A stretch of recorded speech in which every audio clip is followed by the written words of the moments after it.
Assalamualaikum warahmatullahi wabarakatuh. Perkenalkan, nama saya Tommy Ferdian Sabararu dengan NPM 1817051072 dari kelas B. Di sini saya akan menjelaskan atau menerangkan hasil dari tugas atau TP Machine Learning. Untuk TP Machine Learning ini terdapat 3 soal.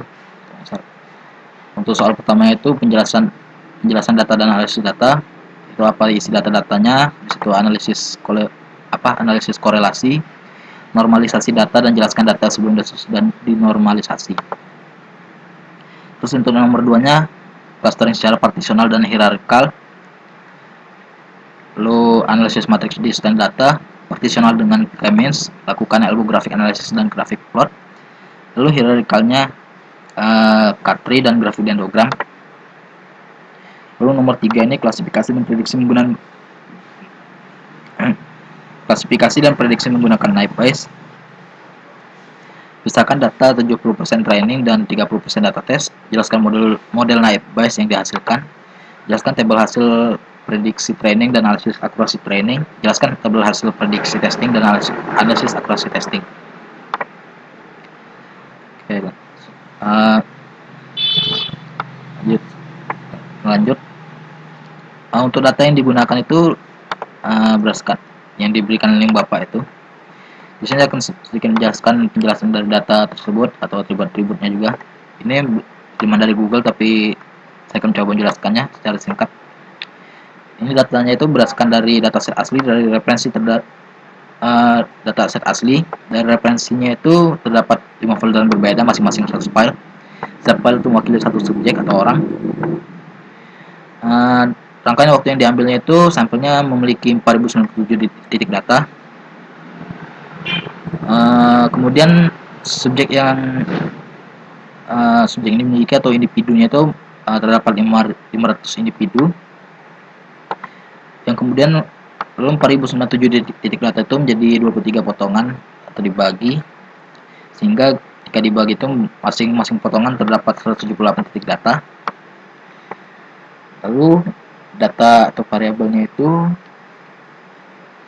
ketika dikalikan dengan jumlah individunya itu 500 kali 23 sama dengan 11.500. Berarti dalam satu data itu ada terdapat 11.500 variabel atau data integer real semacamnya seperti itu. Lalu setiap informasinya itu berisi 128 titik data, sudah dijelaskan. Nah, sini ini kan 180. Sebenarnya kalau dari filenya itu ada 180 kolom. Pertama kolomnya itu kolom X. Kolom X itu menurut saya ini semacam subjeknya itu atau hasil dari potongannya itu ketika membagi-bagi. Terus yang X1 sampai X178 itu adalah data integernya, itu hasil dari percobaannya itu. Lalu Y-nya itu adalah kategori yang sudah ditentukan. Ini ada kategorinya itu ada angka 1 sampai 5. Kalau 5 dia seperti ini, 5 itu mata terbuka, 4 mata tertutup, tiganya seperti itu, 2-nya seperti itu, 1-nya seperti itu. Langsung saja. Oh ya, untuk ini datanya ini sebenarnya tentang kayak pemeriksaan tentang kelainan atau gangguan jiwa pada suatu subjek. Jadi mereka dicek sekitar aktivitas mereka dicek itu aktivitas di otak mereka seperti apa ketika berjalan selama 23,6 detik ini. 23,6 detik seperti itu. Mereka memprosesnya itu kepada 500 individu. Oke, langsung saja untuk soal nomor 1. Jadi apa sih data-data udah jelaskan. Analisis korelasinya di sini langsung saja. Sebelum itu untuk korelasi ini perlu menginstal package site ini. Sebelum itu data yang saya buat sebenarnya udah dibuat dari awal. Alasannya itu karena jika saya lakukan ketika merekam ini akan memakan waktu lama, jadi bisa melampaui syarat tugas. Lalu ada Di sini untuk memanggil library-nya itu atau saingannya menggunakan ini library strike atau apa namanya. Terus memasukkan file datanya. Nah, di sini untuk nama variabelnya bebas. Untuk nama variabelnya itu bebas. Jadi bisa pakai nama apa aja yang mungkin bisa dipahami. Terus untuk membaca filenya, nah ini kan untuk memasukkan filenya pertama harus tahu dulu apa nama filenya. Ketika untuk nama file yang download itu namanya data.csv. Berarti cara memanggilnya itu read.csv, terus dalam kurung tanda seperti ini data.csv. Terus habis itu memasukkan data S71 X78 ke data numerik. Alasan saya membuat variabel atau data numerik ini karena ketika saya lihat itu kolomnya itu kan ada ada X1 sampai X178, terus ada Y. Nah, menurut saya X sama Y itu seharusnya nggak terlalu dipakai, jadi yang digunakan itu yang diambil data integer atau data real yang ada di kolom 2 sampai 109 atau kolom X1 sampai X178.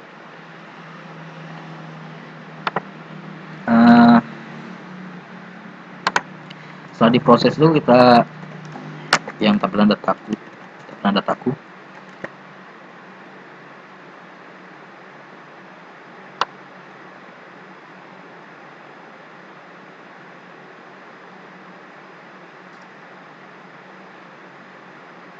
ya. Nah, ini kan kalau di dataku itu ada bagian yang mungkin sebenarnya itu kayak semacam subjek atau pembagian dari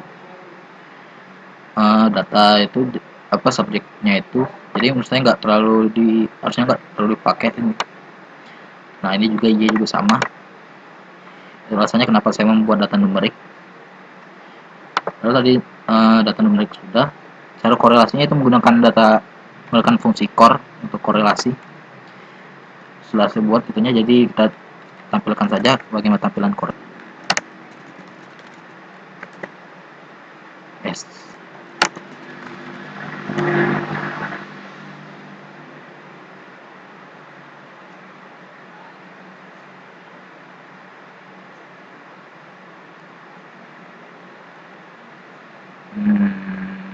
Ya, nah seperti ini.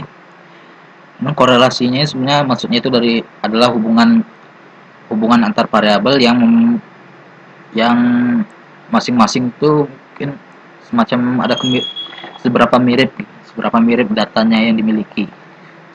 Tentunya kalau X1 sama X1 ini sama, jadi nilainya 1, ini juga. Jadi masing-masing itu variabel satu ke variabel yang lain itu memiliki data yang berbeda-beda. Tentunya dengan syaratnya variabel itu tidak boleh sama dengan variabel yang lain atau nama jenisnya. Jadi sekiranya seperti ini adalah nilai dari kedekatan atau hubungan antar variabel masing-masingnya. Kita lanjut saja. Lalu untuk normalisasi data di sini untuk kita mencari nilai apa itu namanya rata-ratanya dulu. Terus STD ini standar deviasinya. Lalu normalisasinya seperti ini. Lalu untuk min 1 ini sebenarnya min 1 ini tidak melibatkan kolomnya. Ini min 1 tidak melibatkan kolom min 1. Ini kita nampilkan bagaimana hasilnya dari node dataku ini.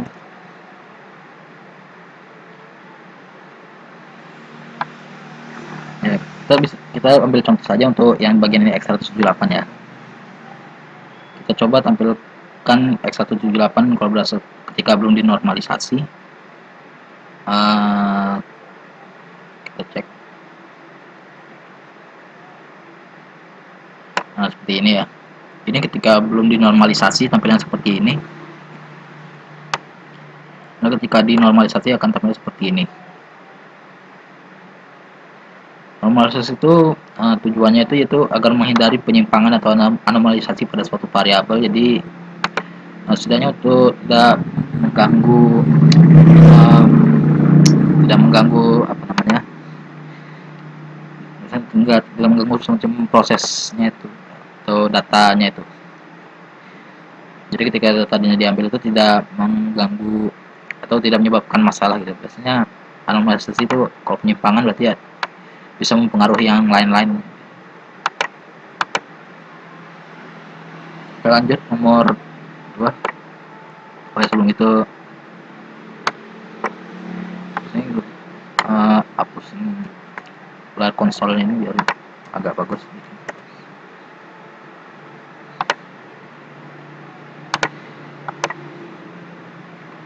Lalu untuk clustering secara partitional dan hierarkal, analisis matrix distance data.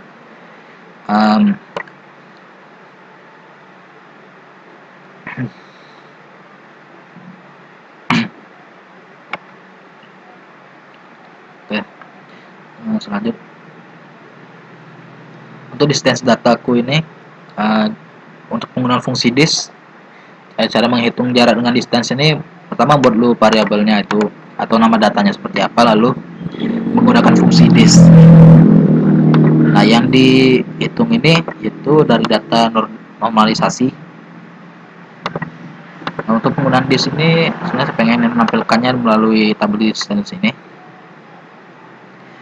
Menampilkan tabel distance ini. Nah, tabel distance ini yang pas matrik, maksudnya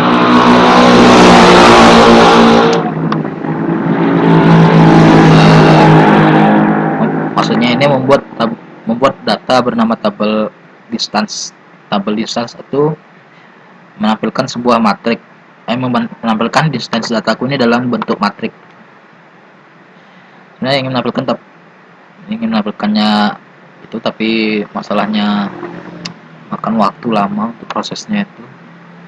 Cara untuk dimengerti karena memorinya juga kurang kenceng untuk laptopnya. Lalu comments datanya ini 5 ini maksudnya itu proses iterasinya dari sebanyak 5 kali. Jadi menurut comments ini fungsinya sudah ada comments. Terus membuat plot dari nor dataku dengan kolom comments. Di sini untuk plotnya nor dataku kolom comments data pada data cluster. Ini untuk referensinya aja. Lalu ada partisi clustering elbow.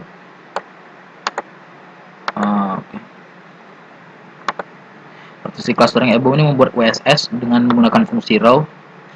Ini membuat WSS-nya menggunakan fungsi row dari data menggunakan fungsi enroll. Habis itu dia mengambil data dari nor dataku, yang kemudian hasilnya itu dikurangi 1, yang kemudian setelah itu dikali dengan hasil dari jumlah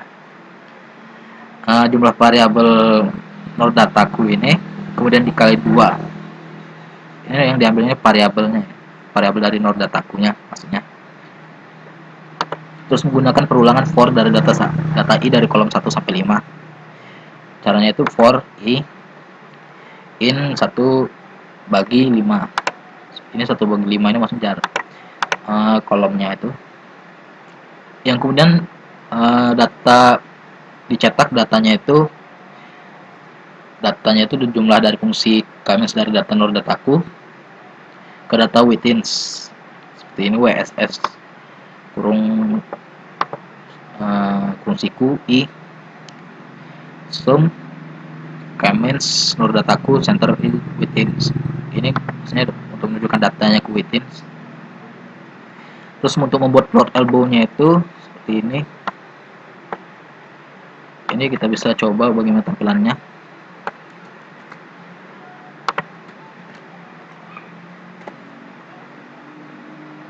Ya, tampilannya seperti ini. Ini maksudnya yang plotnya ini gunanya itu untuk menampilkan ini kayak semacam grafik gitu, atau ya semacam grafik.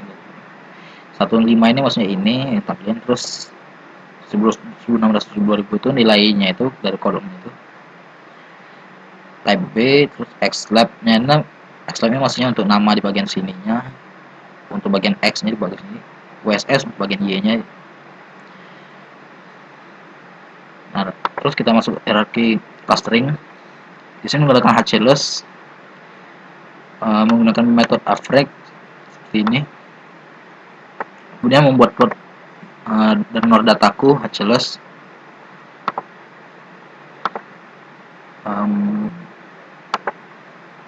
Akunya nanti kalau jalankan agak makan waktu. Terus kodegram ini membuat plot K3 dari NOR dataku CLS.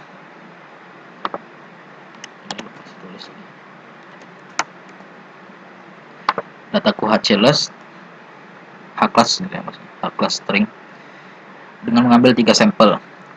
Ini 3. Jadi kodegram dataku, K3, NOR dataku, HCLS 3. Cara melihat tabelnya kodegram dataku ini seperti ini. Menggunakan tabel, menampilkan kodegram dataku, terus membuat plotnya itu plot kodegram dataku. Terus seperti itu. Lanjut nomor 3. Untuk nomor 3 ini klasifikasi dan prediksi menggunakan naive Bayes. Pertama sebelum itu yang perlu diinstal ini dplyr ini, install library dplyr sama naive Bayes. Ini untuk naive Bayes ini tentunya untuk menggunakan fungsi naive Bayes tentunya. Sedangkan dplyr ini nanti ada untuk prosesnya juga. Dan juga untuk faktor ini juga perlu dplyr ini. Terus untuk yang dilakukan itu pertama merubah tipe datanya itu menjadi kategori atau faktor. Jadi dari dataku ini diubah ke faktornya, pada kolom X sama Y nya itu diubahin.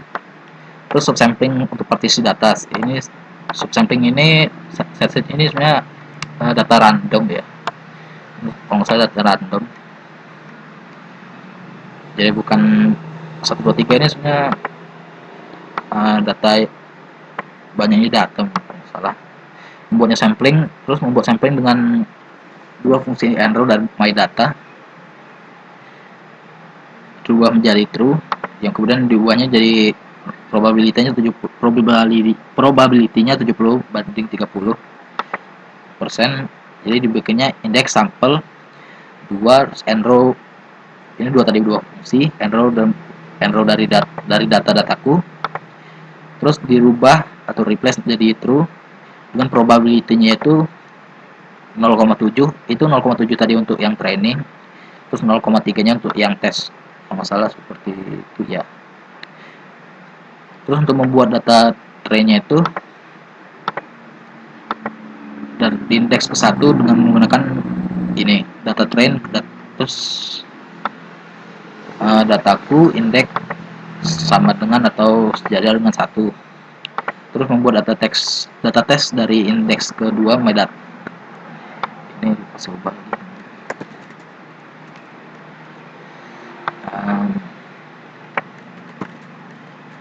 Bandingannya kalau ambil dari ikutin bapak agak susah juga, pakai myData juga itu tidak sama pula.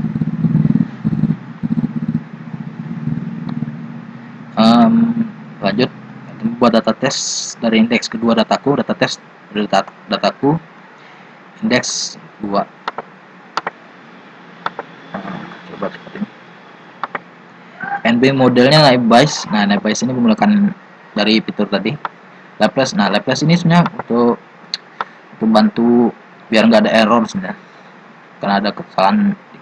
Terus NB model, plot NB model, saya ingin sebenarnya nampilin plot NB model tapi tidak bisa karena makan waktu. Data trend. Nah, untuk yang ini menggunakan dplyr juga perlu. Terus summarize main. Nah, sini ptrain, predict, NB model, data train, tipe prop, head, cabin, ptrain, data train. Terus prediksinya ini untuk P1 seperti ini, predict buat trainnya. Kalau prediksi data testnya seperti juga. Saya ingin coba jalan tapi mungkin kali kalau memorinya udah cukup, karena nggak bisa running, makan waktu lama. Nah, sekian representasi ini. Jika ada kesalahan atau kurang kata saya mohon maaf. Saya akhiri. Wassalamualaikum warahmatullahi wabarakatuh.